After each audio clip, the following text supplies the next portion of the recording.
I woke up this morning feeling pretty fine. Got a little secret gonna blow your mind. In the corner of my room, where the lights are dim, got a little buddy and he's one cool chameleon. He's got reds and yellows and greens. Oh my, blending in with the colors, catching all eyes. He changes with the mood like a living disguise. Got a chameleon friend, the ultimate prize. Keeping chameleons, it's so much fun. Watching them change in the summer sun. The colorful companions always by my side. Keeping chameleons, it's a colorful ride.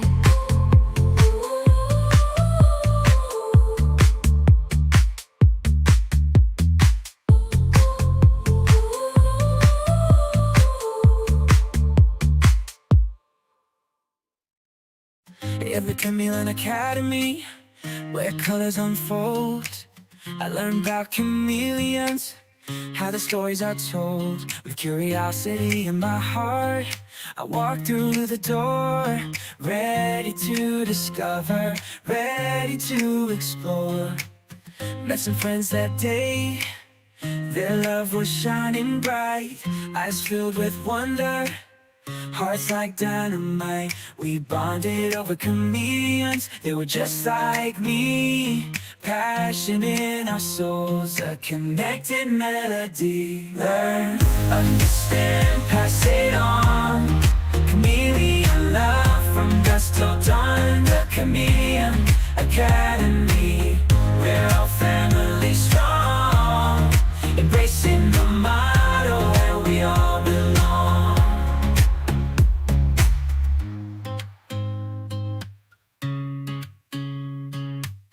Investing in the motto where we all belong.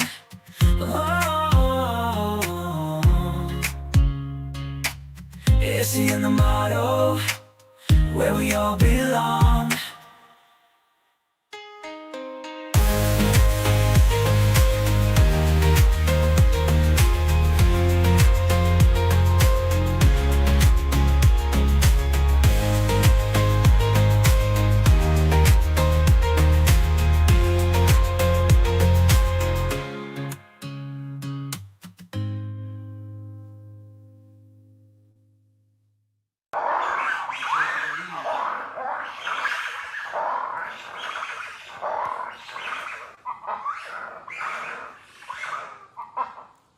What the heck is going on over there?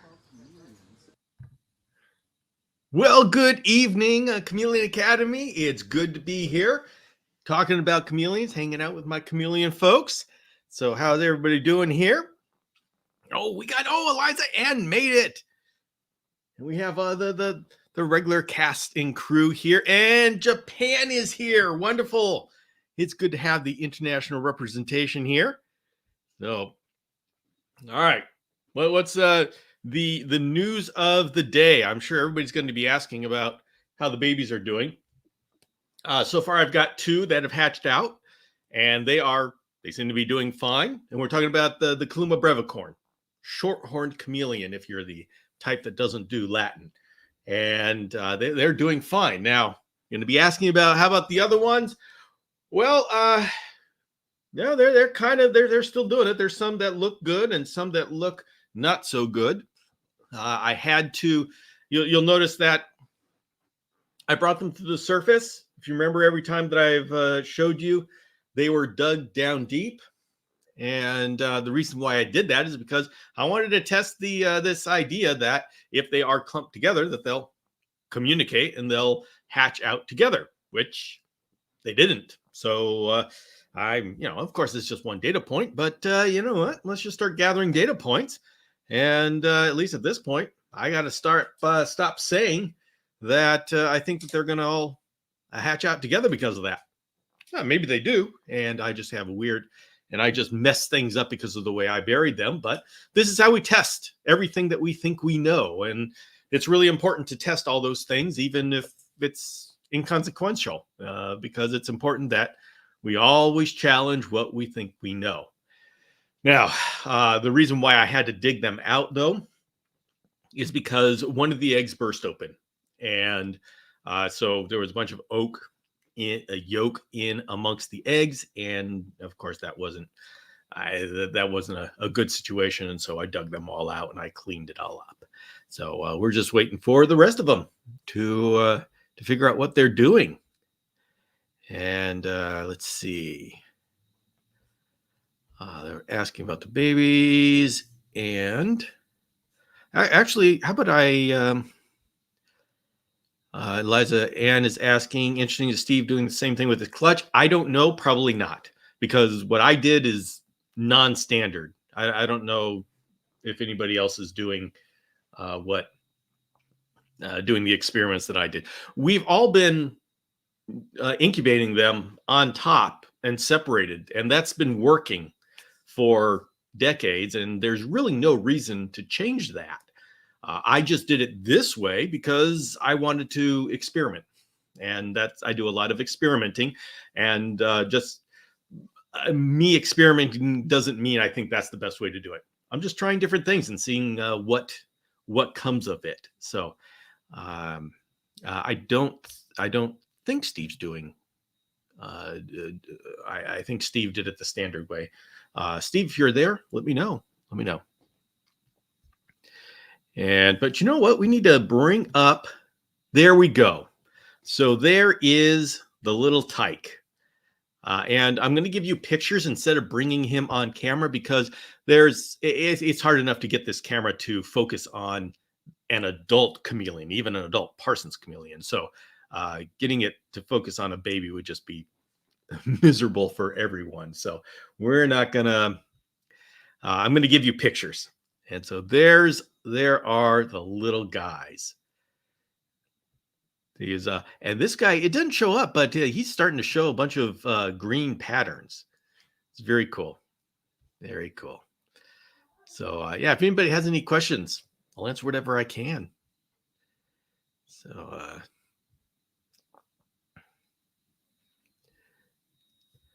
let's see. Okay, let's get a question up here. I live on the Gulf Coast with outdoor veiled chameleons. If the night humidity is 70, 80 plus, do I still need to mist? I would.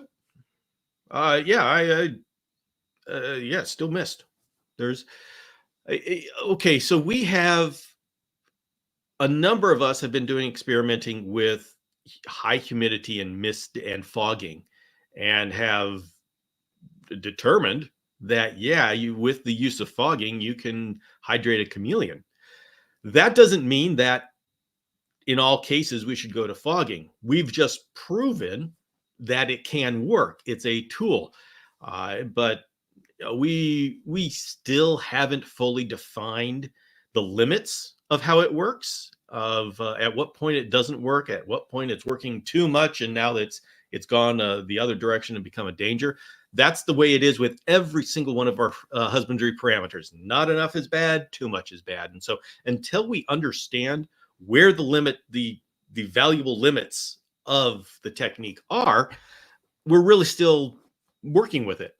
And fogging, we have worked with it enough that we realize, hey, this is a valuable tool. We can use this, and it's easy enough that we can be successful pretty easily, but it's still relatively new. And so we just got to keep working with it. Now, 70, 80%, in my opinion, that's not enough to hydrate a chameleon. I don't know that as a fact. I just, with my experience, I don't think so. And so I would absolutely mist your outdoor veiled chameleon, put them on a sprinkler. And you know what? Even if they were 100% humidity at night, I'd still mist them. I am all for giving them everything, every possibility and every opportunity. When we start experimenting with it, it's valuable knowledge, but I still give my chameleons misting, fogging, misting, and sometimes dripping.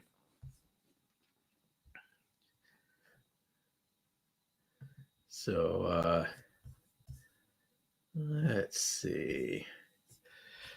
Liza had more babies. So I have a total of 2 right now. And why are they? So they're taking their time. They're taking their time.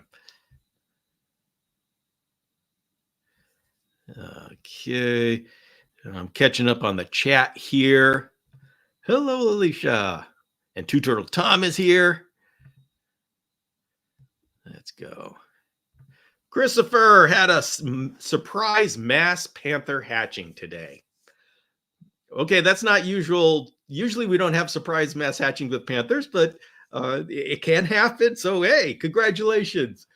Oh, I remember that time where somebody posted on the Jackson's Chameleon community a picture of their male Jackson's Chameleon. Then there was babies all over the cage, and they posted the picture, and I confirmed that was a male Xantholophus. So it's not a Machacos Hills female 3 horns. It was a male Xantholophus. So we're not going to be getting babies out of this one. And then a closer look at the babies were that they were panther babies. And so we were about to kick this person off because, okay, this is just a prank. We don't have time for this. But she just kept saying, no, I'm serious. How can this happen? We finally figured out that she put a male Jackson's Chameleon into a cage that used to have a female panther chameleon. That female panther chameleon, unbeknownst to her, laid eggs in the pot. And that was, then I don't know what happened to the female panther chameleon. Jackson's chameleon came in, and then all of a sudden she's got a bunch of Jackson's chameleons. So that was a nice, fun story once we got to the bottom of it. So it's it can happen. It can happen.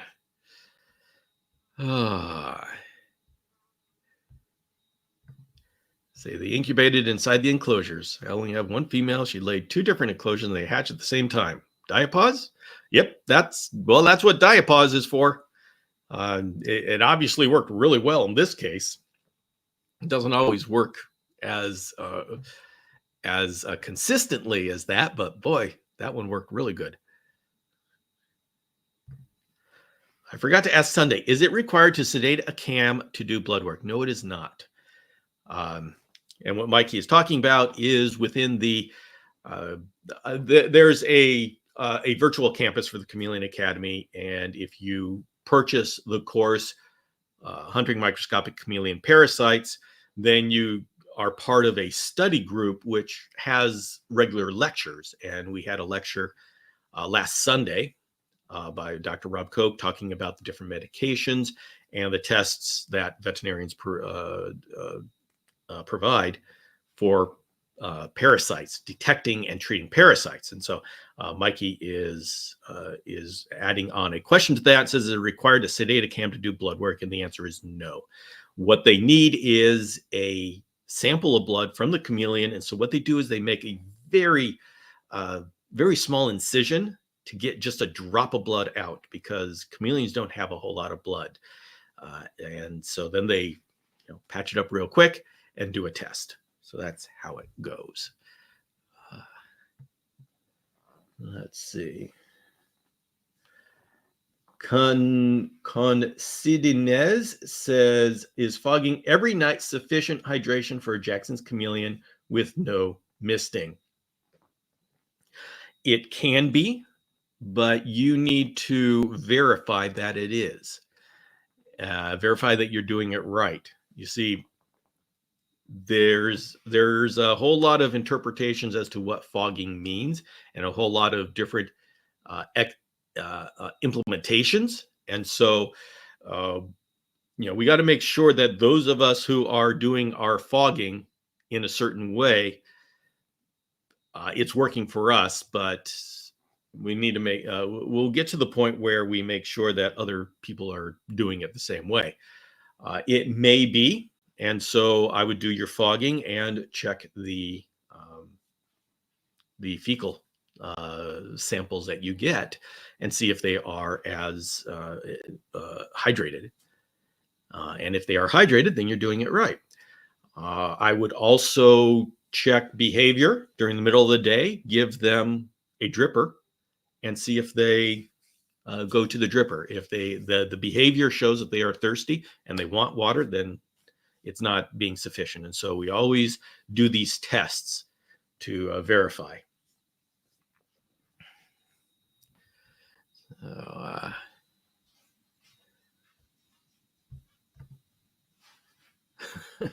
A few escaped out of the misting hole in the top of the screen.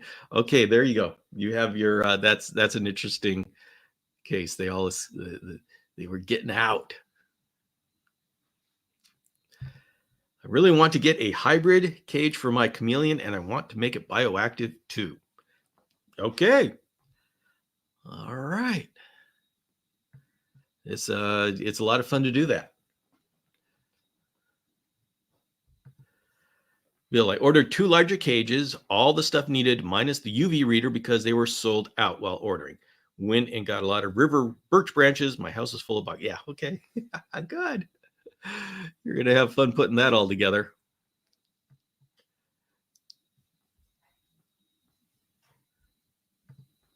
Top secret info. I've ordered an extra enclosure to try the muggle effect. We'll see how it goes. Wish me luck. The muggle effect. Let me explain the muggle effect to those who are new to this particular community. The muggles are the non-chameleon savvy people in your household.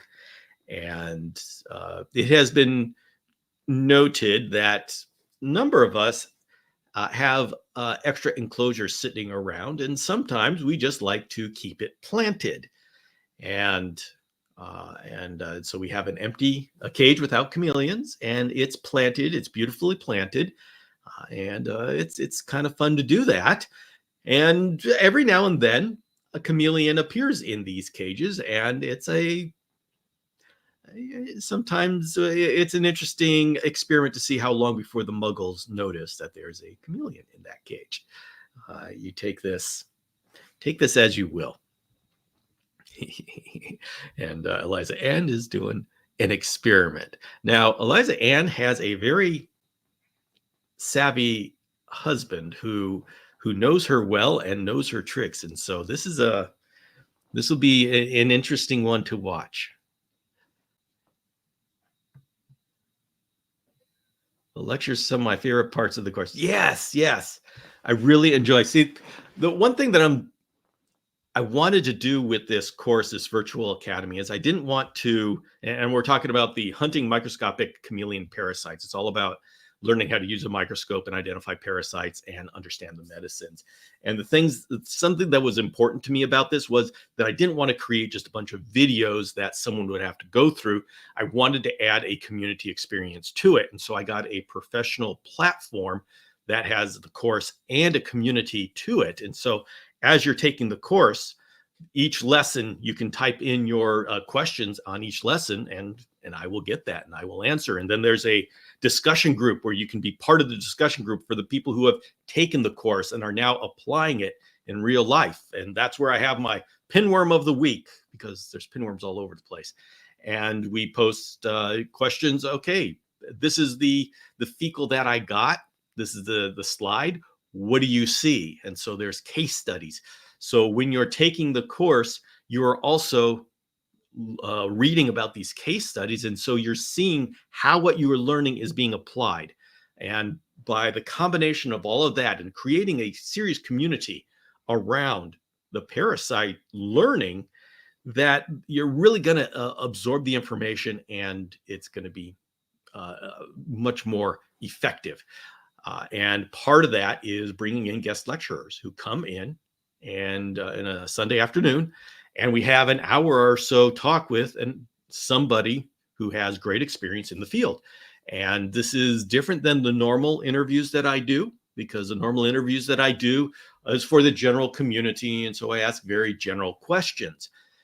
In this context, I can get down to some very nitty-gritty questions, like asking, okay, so how do you choose between panazeral and toltrazerol?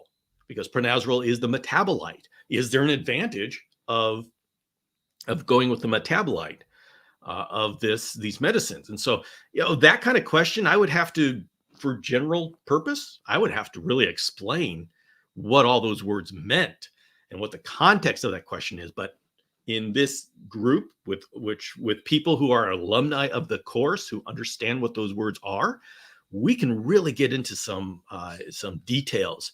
And so, yeah, the lectures are so cool, and I'm enjoying having this is great for me because it helps. I am able to ask questions at a much deeper level for my particular education.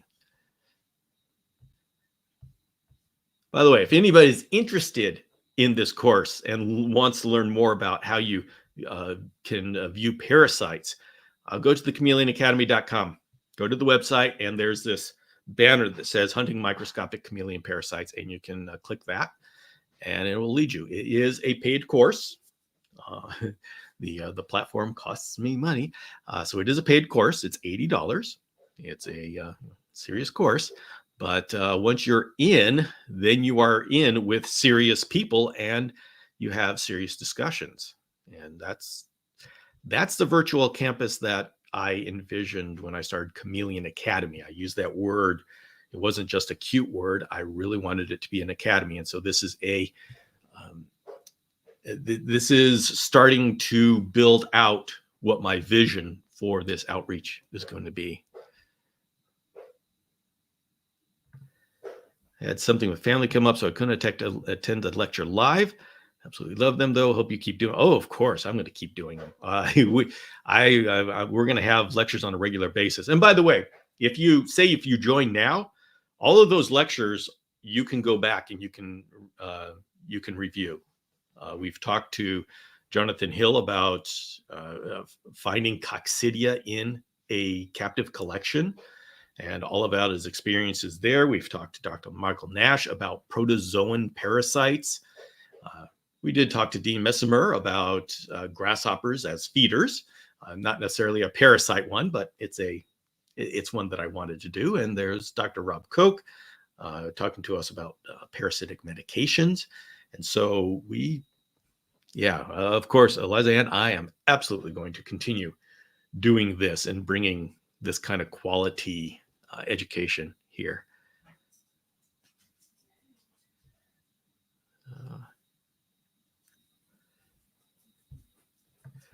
Okay, James is talking about his Parsons chameleons.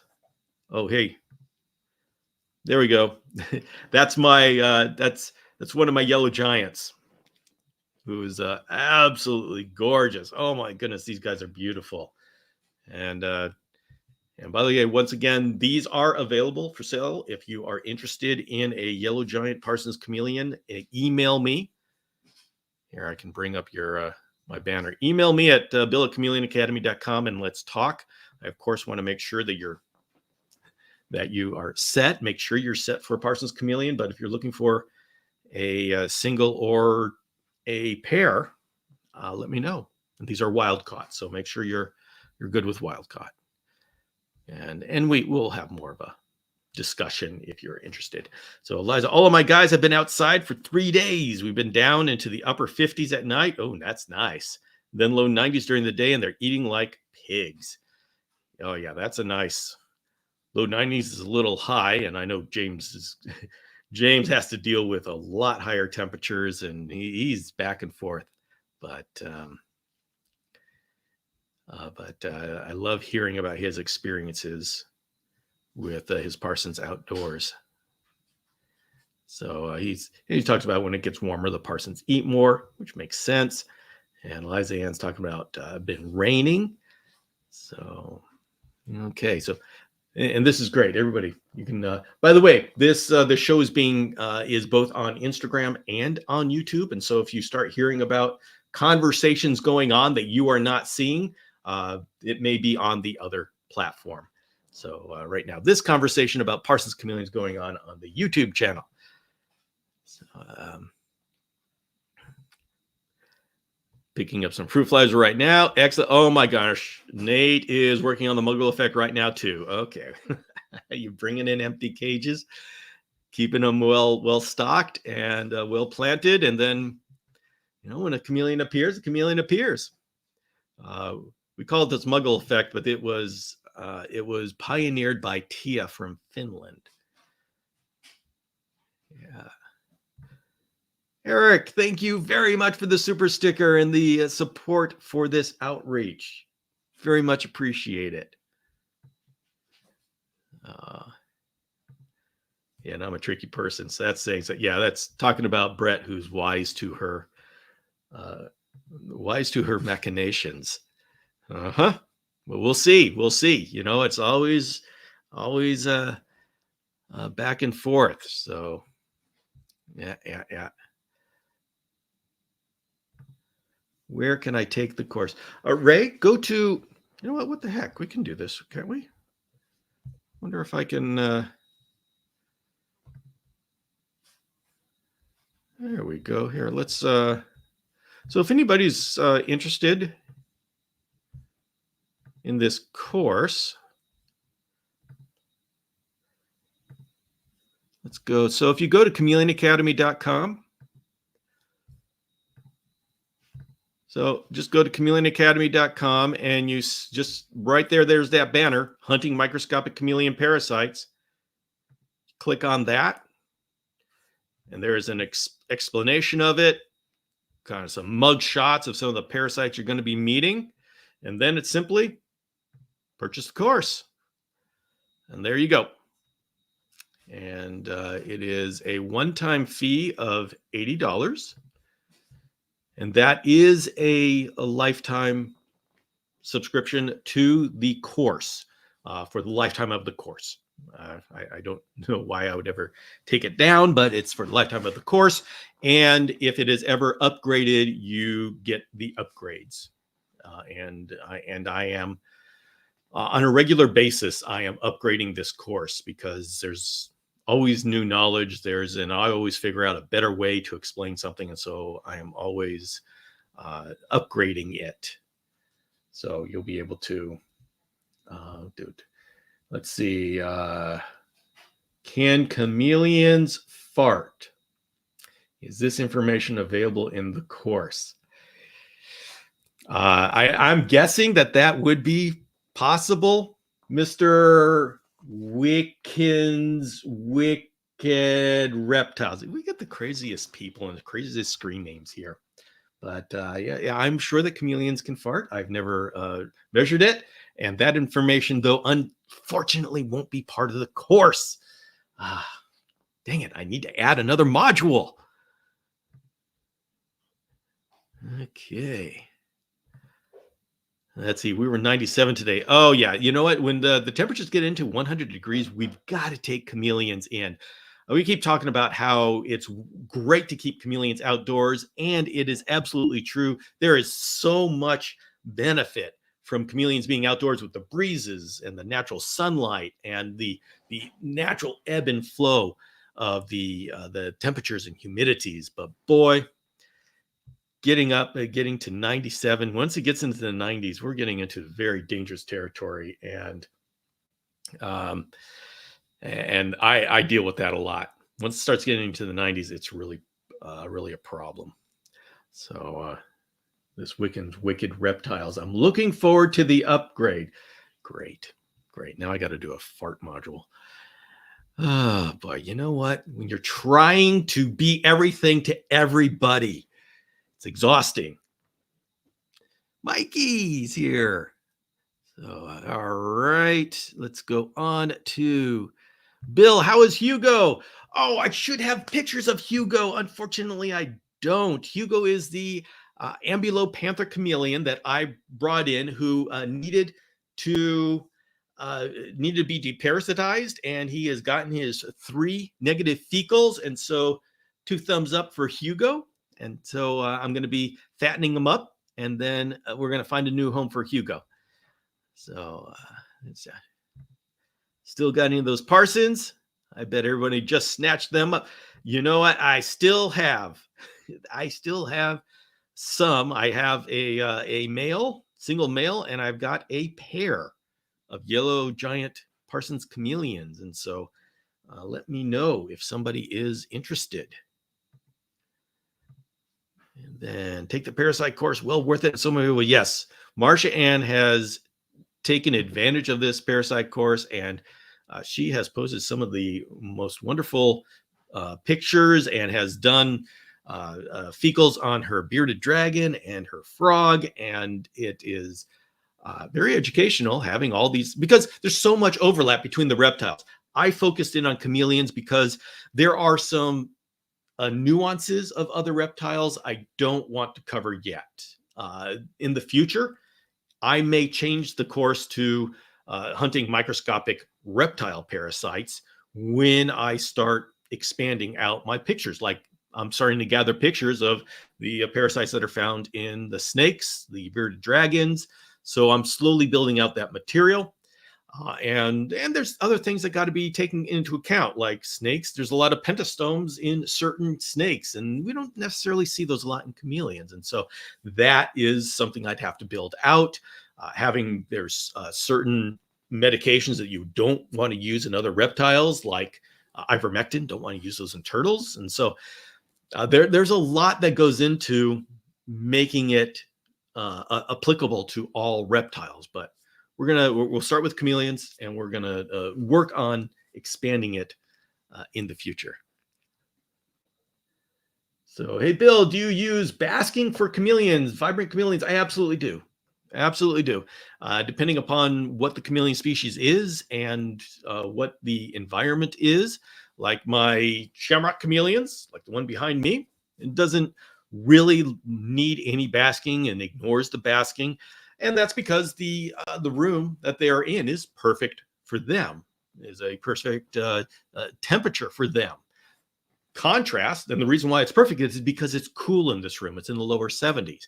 If I put a panther, well, when I had a panther chameleon in here, they want the basking because that's low for them. It's okay once they get warmed up and they're moving around, but in the morning they want to warm up. And so depending upon the species and the temperature around, I may or may not need a basking, but every chameleon will bask if they are cold. And so you don't do basking. You don't say certain species bask and certain species don't. You can say that given the right conditions, are they prone to basking? Like we take those two examples, shamrock chameleons, Kaluma shonasii, they will live in the deeper forest. And so they don't necessarily go up to get to the open skies. I mean, they're on the side of the forest, and so yeah, they definitely will get sunlight, but nothing like a panther chameleon that is all over the place. I mean, the panther chameleons are running across the road, they're climbing up and down the trees, they're in bushes, so they're getting exposed. So it's just different personalities for different chameleons and different exposure levels. So it's very species and conditions dependent. Hi, Bill. Can you speak on antibiotics? Given an application, are they force-fed injection? Jimmy Faherty, antibiotics are generally given orally. There are some injectable antibiotics. It just depends on the type of antibiotic. And are they force-fed? Yeah, if you can. Yeah, generally speaking, we have to open the chameleon's mouth and we squirt it in. And in the injection ones, you obviously have to inject, subcutaneously or intramuscularly. But the antibiotics are for when there's an infection, whether you have stomatitis, the mouth rot, or you have a respiratory infection, or there's an infection in an open wound somewhere. The antibiotics specifically go to the bacteria. Yeah, Dr. Koch was great. What does a fogger do? A fogger produces a fog, and the chameleons breathe in that fog. And in the beginning, I assumed that it was just going to stop the dehydration. But the more we worked with it, the more we realized chameleons are actually getting hydrated from it. And, you can test it yourself. It's a promising, very interesting tool. This guy is so awesome. And boy, he eats from your hand. I just put my hand anywhere nearby, and I better have a roach because he's gonna go for my finger. He just assumes I'm gonna have something for him. Love a yellow giant one day. They are so cool. Yeah, Parsons are definitely a cut above the rest of the chameleons. There's just something different about them. They're not harder than the other chameleons, but that everything about them is bigger, and so you need to have the space. And they like their hydration, so make sure you've got the ability to give them the misting and the fogging and stuff like that. But they're very hardy. They will stick around. I mean, they are awesome chameleons. There is no doubt about that. There we go. What species of fruit fly should I start the babies on? I'm going to pick them up tomorrow. This is for Pardalis. I use Heidi. You can, that's the larger one. And yeah, Pardalis will take down the Heidi pretty easily. So what I do is I get a little deli cup and I mash up a bunch of banana and I put that in the each cage gets a mashed up cup of mashed up banana, and then I put in Heidi, the flightless fruit flies, and I encourage the wild fruit flies to come and swarm that banana, and then I get this swarm of wild fruit flies and the Heidi. The wild fruit flies around me are a lot smaller, and so there's some variation. It's kind of hard to get a whole lot of variation in food that's small enough for the hatchlings to eat, but that helps. And as soon as you can, get them onto crickets. Crickets just put on the weight. You can get a bunch of pinhead crickets, and so you can start them as soon as you are willing to pay a whole lot of money to bring in a bunch of pinhead crickets that'll go very, very soon. Hey, going to take your husband to his first reptile expo. Excellent. Excellent.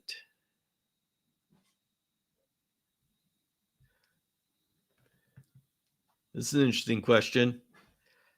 How do I make my chameleon not comfy in its habitat? Is there an autocorrect on there? I can answer this question. The best way to make a chameleon not comfortable in their habitat is to make sure they don't have a place to hide. Keep their cage down low on the floor so they're looking up at you, and put your cage next to a door to where it never knows when the door is going to open or someone's going to run through. That's how you make a chameleon not comfortable. But I suspect that that was an autocorrect. And so go ahead and let me know what you really meant by that. I'm usually pretty good at figuring and interpreting the autocorrect, but on that one, I'm not sure. Haha, Adam, he is hilarious. Oh, don't encourage him. Don't encourage him. Oh boy. How do I tell if my chameleon is doing good? Oh, that's a big question. And a chameleon that is doing well will be eating, will be pooping. I love it when I don't see my chameleon drink, yet they're completely hydrated, and have comfortable colors. Now, a number of people are concerned when their panther chameleons don't flash the bright colors, and actually, the flashing of the bright colors is a stress response or a communication response. You really want them in their dull colors, but you have to make sure that their eyes are alert and awake. And so you're going to want to observe your chameleon and observe other people's chameleons and get a feel for what it means when a chameleon is doing good. It's difficult to explain it. It's one of those things that comes from experience and observation. We should throw a parasite-free party for him. Yes, we should. Okay, you know what? This Saturday, we're going to throw a party for Hugo. I'm going to bring Hugo in. We're going to say hello and congratulations. So, all right, everybody, next Saturday, party for Hugo, who just passed all of his fecals. Now, everybody, if there's somebody out there who is interested in Hugo, remember, just because he's passed 3 fecals, it doesn't mean that these parasites won't pop up sometime in the future. Just remember, parasites are not something that it's not one and done. Okay, we've won. We don't have to worry about for the rest of the life. It's something that we have to manage it. It's something that we manage on a weekly, monthly basis. Mr. Hafner, welcome. All right, Steve, everybody was wondering how you have your eggs laid out. Do you have them laid out in a tray like an inch or so apart? So let us know. You were a subject of conversation. So glad this course is offered. I just got a wild-caught chameleon out of Florida, and I've been so worried about the vet visit coming up. Yeah, Ray, the advantage of getting a microscope and learning how to do fecals yourself is, number one, okay, it's a cost up front for the microscope, for the equipment and all that, and there's shopping lists available for you, so you don't have to. It's all there for you. But that initial investment allows you to do fecals on every single poop that comes out, and the advantage to that is when you take a fecal into a vet, the vet only gets one snapshot. I can tell you that between the different snapshots, you get different parasites. I had one fecal sample that was completely clear of parasites. I think, wow, this is great. The next one was just teeming with nematodes. So it's one of these things where if you do that constant monitoring, then you are going to be able to present your vet with a range, an entire couple of weeks of samples. And when I bring in my phone, because I use my phone to take pictures, and I say, okay, this was this week, this was this week, and this was this week, and the vet can just take a look and go, oh, okay, I know exactly what to do. So it's doing your own fecals allows you to give so much better care, and it allows your vet to have information to give better care to your chameleon. And then when you want to do 3 negative fecals, if you are doing your own fecals, then you don't have to take it into the vet and pay the vet 3 different times. Now, what I would do is after you do the medication and you're monitoring, and you can see this, you can see, okay, oh, I've got coccidia. And then after I do the medication, the coccidia is greatly reduced. Okay, so I have to do the medication again. Or all the coccidia is gone. Hey, excellent. Is it gone the next poop? The next poop? And you are monitoring it on a poop by poop basis.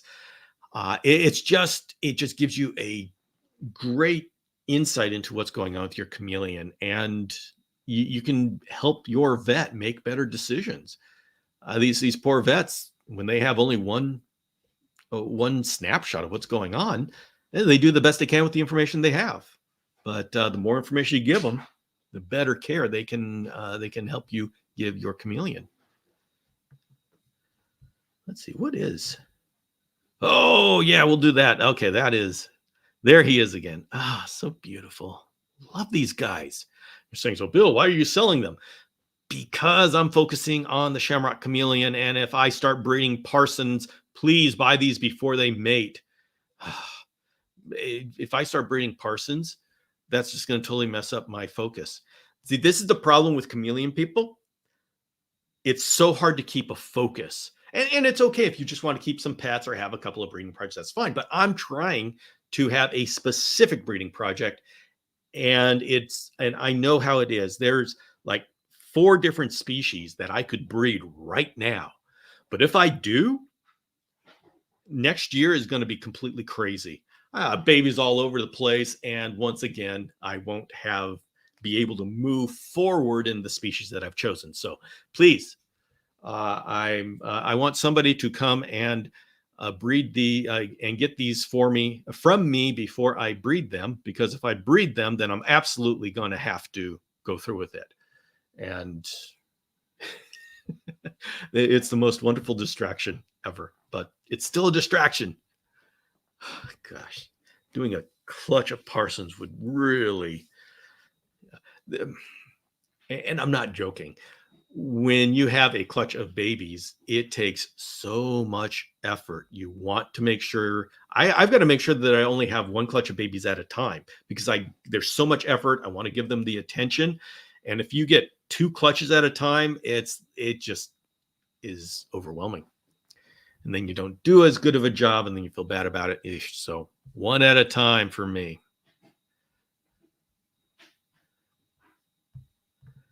Annabelle says he's warming up over time with my reptiles, so maybe we will come home with something, if anything, some feeders. Yeah, well, good, because he's got to take care of chameleons when you're in Madagascar. But then in 2025 or 2026, then he can come to Madagascar with us. What does a juvie Parsons sell for usually? Reptile Gallery.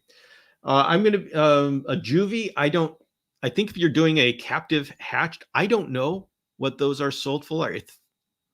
And I think I heard $3,000. Please take that number as just something I'm taking off the top of my head from a conversation I heard so long ago. I don't know, but I think it was somewhere around $3,000. I'm selling a wild caught for $1,900. So these are adult wild caught for $1,900, which is, and the 3,000. Let me tell you, they are wonderful. So, it's just, what do you want to do? Either way is fine.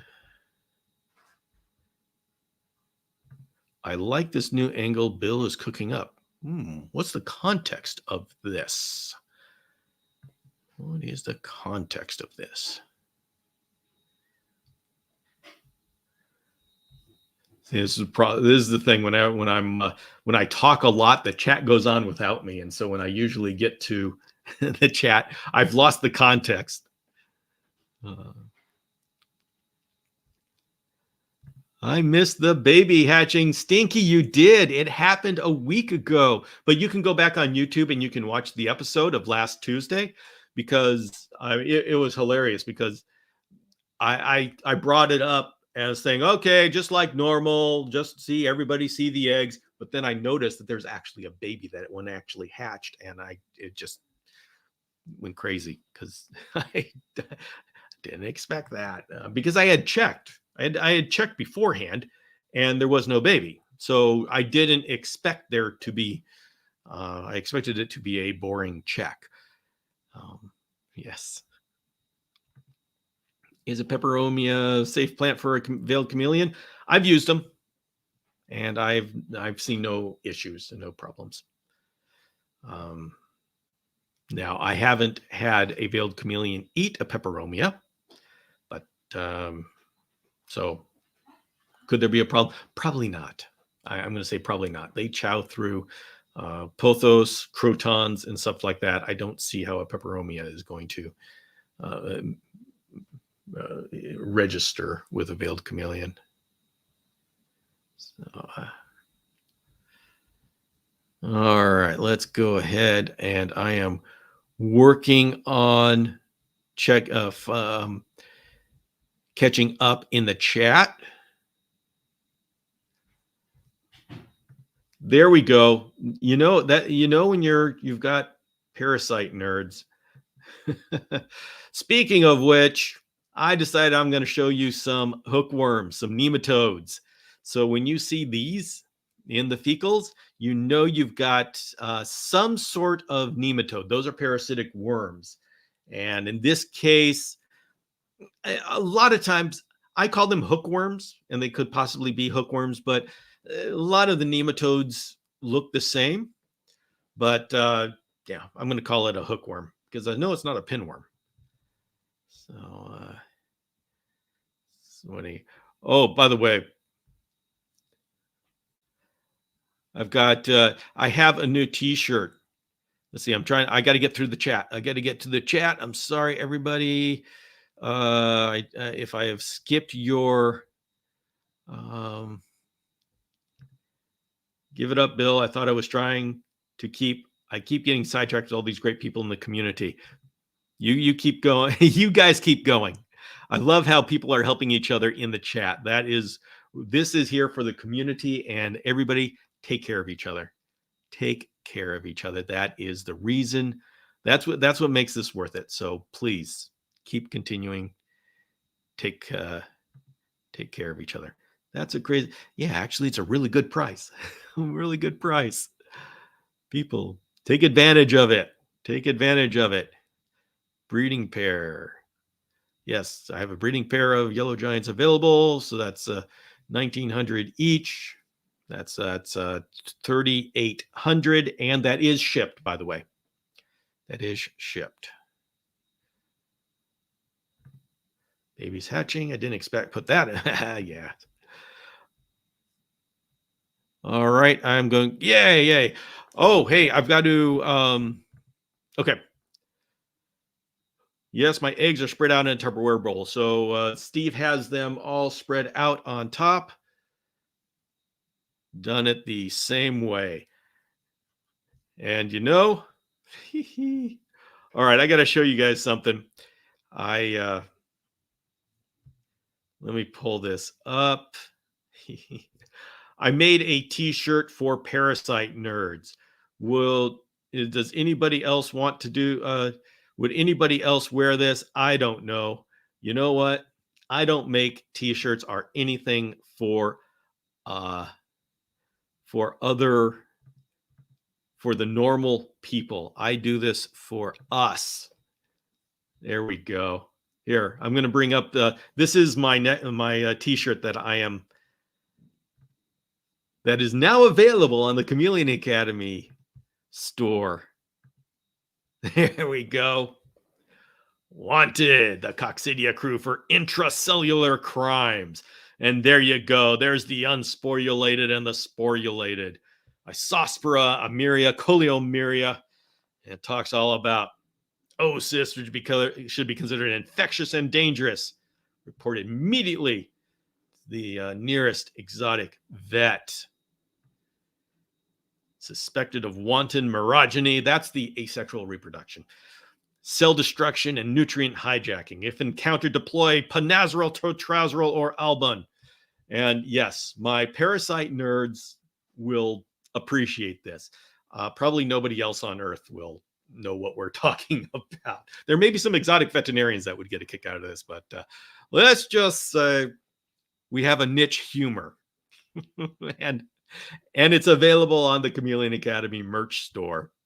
So I just put it up last night. And I ordered mine one. It hasn't come in yet, so when it comes in, I'll be wearing it. So you guys can all. Oh boy. So I love that. And by the way, these are the three types of coccidia that we normally see in a chameleon. And in the wild-caught chameleons, I see the Coleomeria the most. The Amiria, I will see those occasionally, and I actually don't see the Isospora in the wild-caught chameleons that have come in. The alumni, like some people who have found Isospora, have found them in the captive hatched chameleons. And so this is a very interesting situation that may give us some interesting information. So let's see. All right, so I have, okay, there's my slides about how to put together a chameleon cage. But we're coming to the end of the show, and so last 10 minutes. And so please, if you have any subsequent questions, please put them in the chat, and we'll talk about them. This here is the yellow giant. I haven't named this guy. I've got Banana Man, Mango Tango, and this guy. This guy needs a name, so I'm going to have to name him. And We'll see that. Okay, let's go another hour. Oh no. Yeah, you know what? I probably could. It's now coming. We are in getting close to the end of the year. So it's about time to start thinking about that 6 hour live marathon with all the prize giveaways. So I'm starting to think about putting that together, and that's going to be at the beginning of December. So we got things going on. We got things. Sorry I'm late. How are the Brev? They're doing good. Gonzo Choke. I've got 2 of them that seem to be doing well. The other eggs are, some of the eggs have gone bad, but there's others that look great. And so I keep checking. So we should have some more coming up. Ooh, lemon zest. I like that. I like that. Lemon lime. All right. All right. The mob is getting out of hand. Let's see, the Reptile Gallery. Where can I go to learn about my first Madagascar trip? Never been and don't know where to begin. All right, Reptile Gallery, hang out here.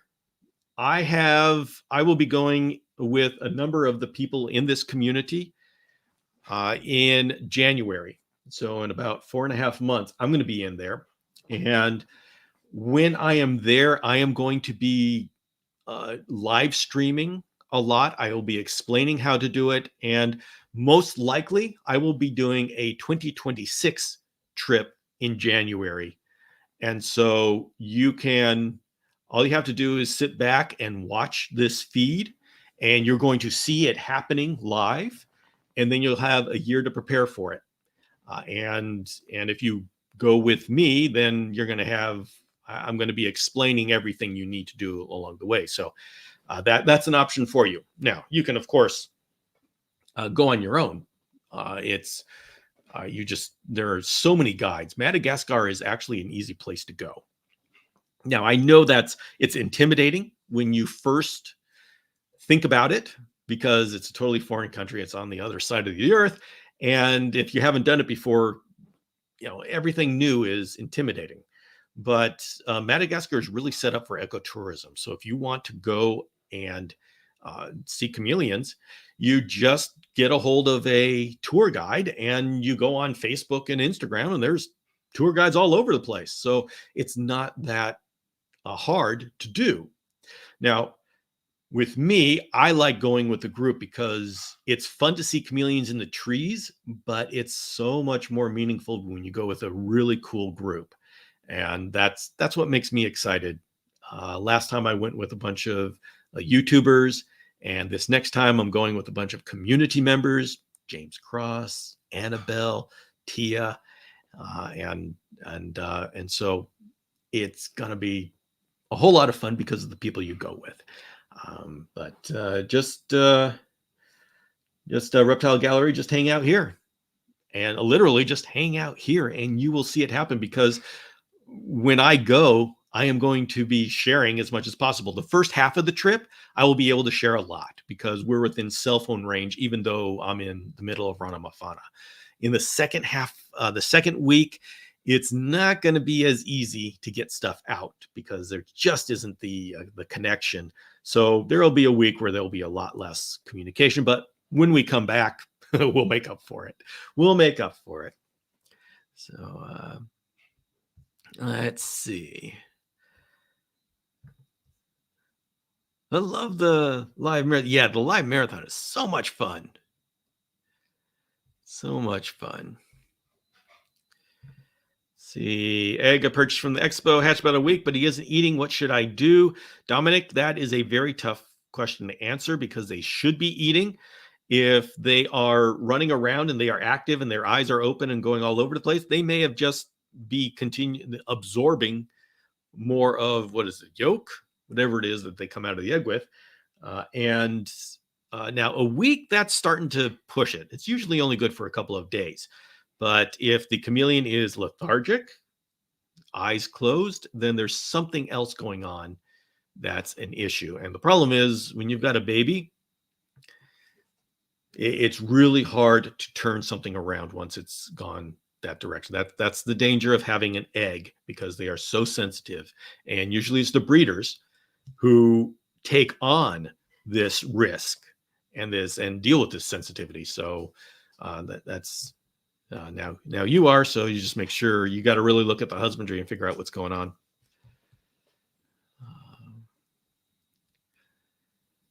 Let's see.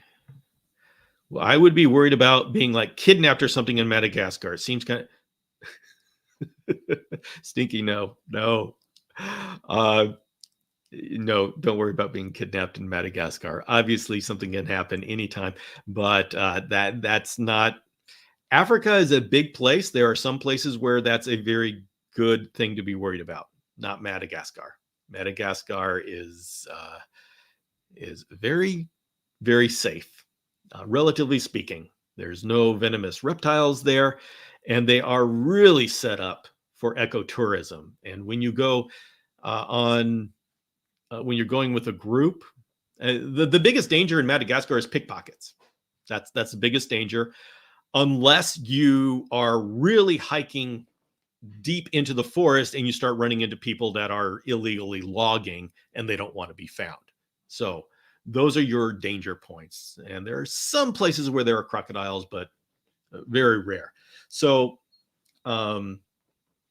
you don't, very, very low danger in Madagascar. And we're not going we're not hiking into the mountains. We go for day trips in national parks. And so, and we have guides with us all the time here. It's one of those things where once you're there, you realize, oh, okay, this isn't scary at all. It's more scary when you're thinking about it, because you think about what's in the news, and it's not newsworthy to say, okay, in Madagascar, nothing happened. So what you hear about is, okay, the ethnic cleansing and the fighting over in this African country, which is a world away from Madagascar. So, yeah, don't let that fear keep you from Madagascar.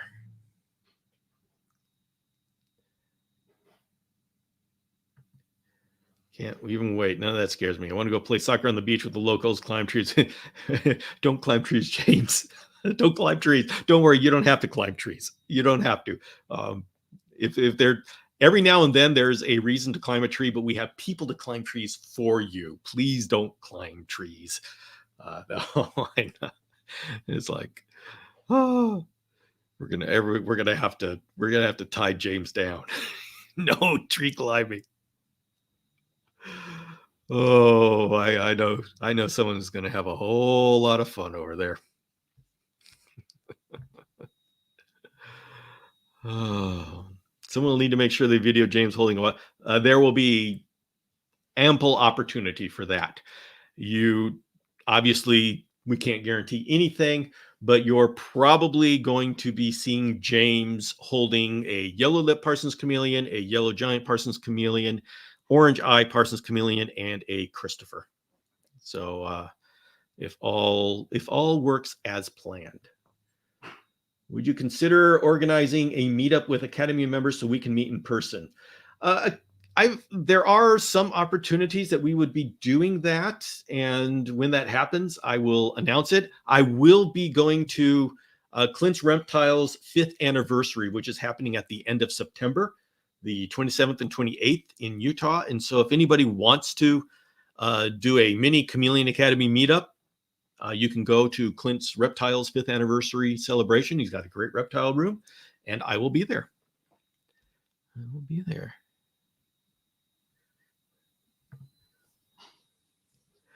Going to make sure I get a bunch of those, Mikey. You know they're the main thing I'm going there for. I can't believe I'm going to see them, and that you are absolutely going.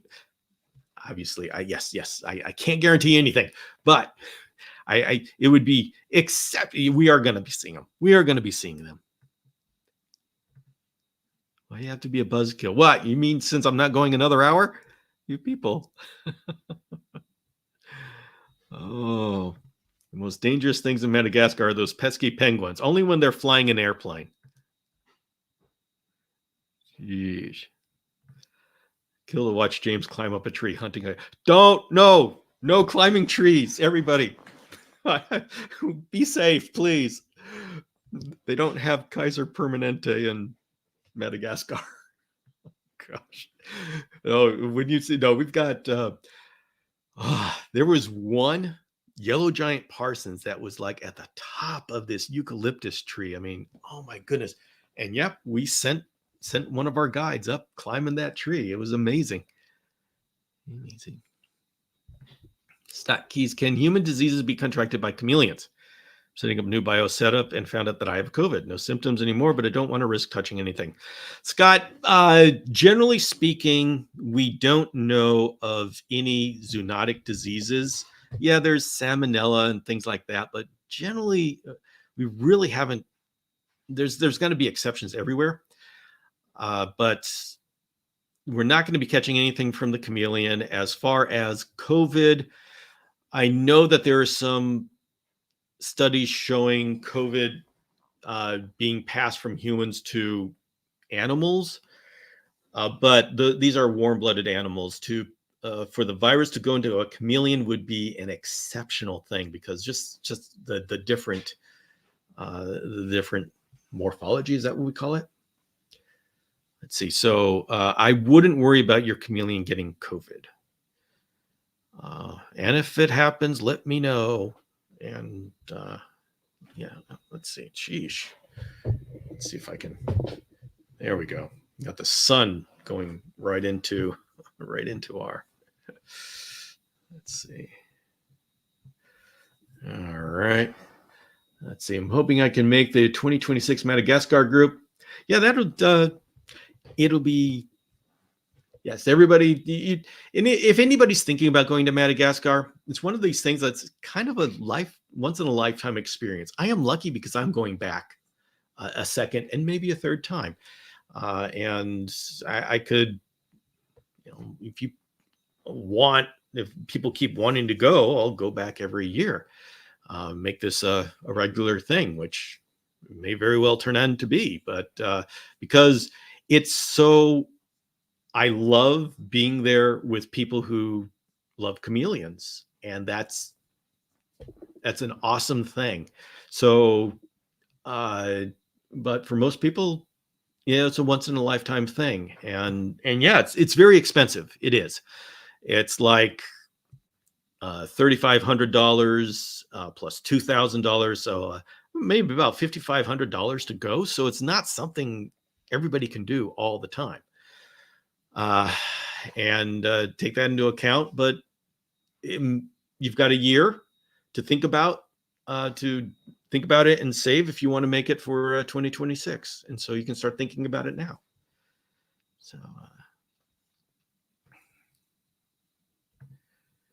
I am interested in seeing what kind of foliage the chameleons are hanging out in, if it varies or all similar. It varies, and also something we have to talk about is that a lot of the foliage that we see the chameleons sitting in are introduced.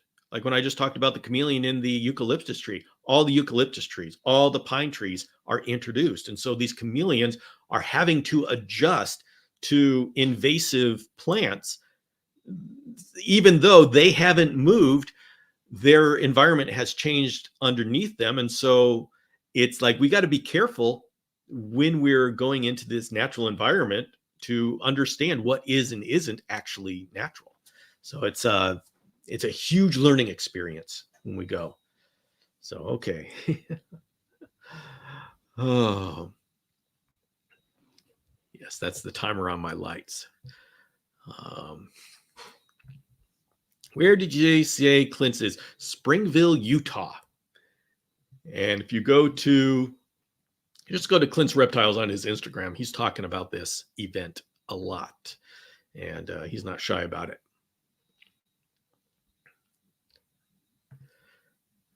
Oh, great. Oh, great. Everybody, I am not going to let James climb trees.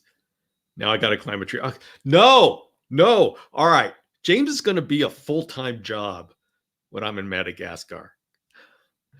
Thank you, Eliza Ann. Thank you very much. Tell you. Oh boy. All right, everybody. Let's see. Okay, I'm gonna hurry up. Hopefully, no one has any more questions because apparently I am not able to resist questions. Hope I can go in 2026, but don't know if I can get enough time from work. Yeah, that's it is a the thing is what I am doing, which is different than other tour guides, is I'm just having a 2-week a 2-week trip. And that is specifically for us Americans that only get 2 weeks of vacation a year. Europeans get like 4 weeks, they get an entire month, and so they can really live it up out there. We can only do 2 weeks here in the United States. So my trip is a 2-week trip.